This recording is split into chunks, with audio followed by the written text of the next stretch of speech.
Senior City and Guilds Group, headline partner of this conference.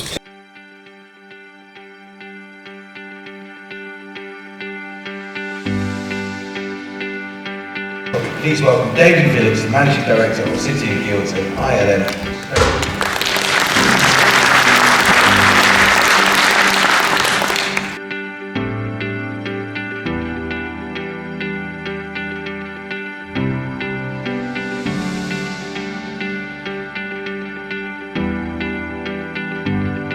We were talking about sort of the challenges in working with youth hubs and working with the DWP, working with employers. There's such a suite of programs, whether you're doing the SWAP, Kickstart, traineeships, now the occupational traineeship, that within City and Guilds that there is a software that really maps this out and all those kind of alignments into careers already there.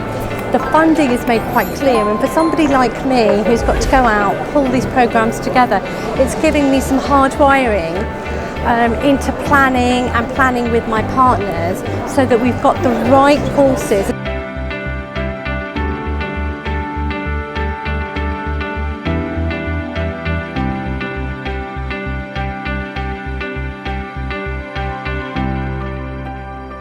I think my takeaway, and it's something that I've experienced firsthand with City and Guilds, is the flexibility element. There are opportunities for EPAOs to really reach in and start to work with employers and providers to create something that's going to give the best result to their learners as an end result. I'm Cuthbert Cassell. I'm working for Intertraining, part of the City and Guilds Group, and I've just spoken at the annual Apprentice Conference, and I spoke about my story of how I came from council estate background into an apprenticeship on the railway, and now I've come back into the training side of things. So I'm Megan McKinnon, Regional Business Manager for the South at City and Guilds. It's fantastic to bring everyone together today.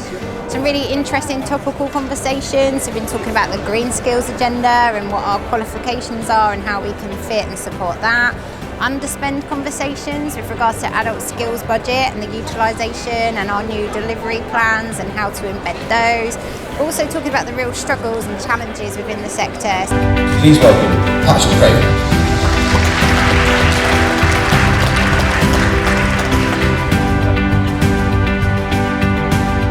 We'd love to continue our conversation, so thank you.